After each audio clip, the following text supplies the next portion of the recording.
And welcome back, Wargaming enthusiasts, to Combat Mission Red Thunder, where we are finishing off the Red Army. We're actually doing pretty well now that I think about it. We've finished off most of the enemy's tanks, and we've got a couple of units left to take care of, but we've got plans for that. So first things first, let's see how this T-34-85 here fared against our Tiger. Okay, we got a penetration on him, and he got us in the weapon mount, but he only managed to injure our optics and tracks. He didn't manage to actually do any serious damage to the gun or anything like that, and we knocked him out in the second shot. Okay, that's that. Our scouts over here finally got in position, and we see that there's some infantry approaching. In the meantime, this ISU-122 over here got back into position, so we're going to do that dance again, because he's spotted by the Tiger over here. I still don't know whether, I mean, so it looks like he's aiming, right? But he's not really. So I have no idea what he's doing. I think his gun is out of order. That's basically the working assumption here.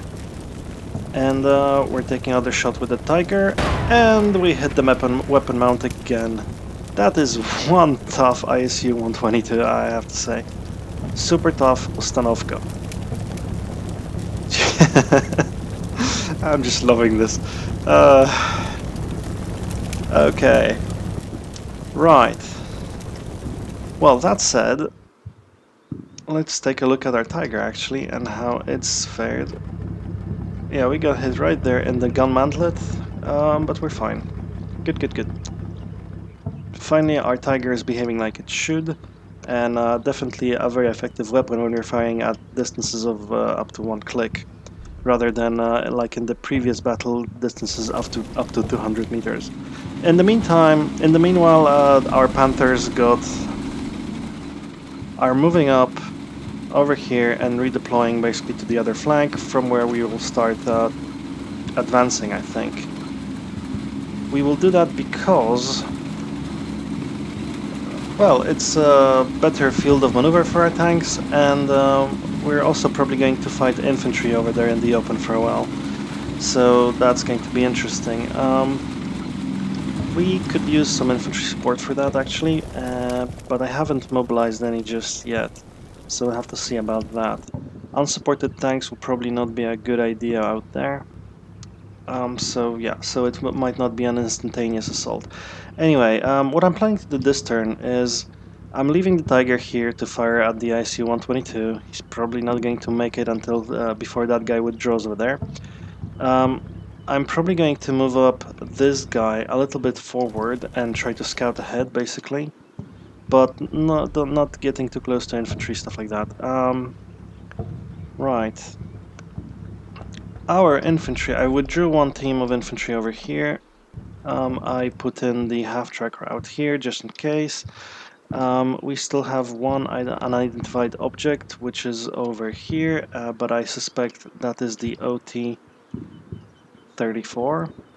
So we don't want to get in too close to that. We want to take him from a long range away, because then he will be quite useless against us. I'm thinking of moving out this guy because he's not really doing any damage right now. Oh wait, he hasn't got a... No wait, he's just hasn't got a the machine gun. I thought for a second there I was scared he doesn't have his main gun either. That's actually quite useful, because it means the machine gunner will not be popping out to fire off at infantry, I think. So we can actually use that to our advantage. Okay, so I'm thinking maybe I should try moving this guy out here somewhere and try to support our guys from the side. But I'll probably do that as well when the rest of my tanks move up. Alright, so I'm going to coordinate this this Panther and Stug movement in the next turn. I'm going to leave the Tiger as is. I'm going to scout ahead with the Stug out here, and I'm going to try and figure out some way to get our infantry into the center there. I think maybe these guys will just get these guys to move to the center. Use these guys as scouts instead. since they no longer have a Stug. But they do have a radio, do they? No, they don't. Okay. Never mind. Yeah, so I'll try to consolidate and regroup towards the middle with my infantry, and then the rest, like I said. Okay, I'll get on that and see you guys next turn.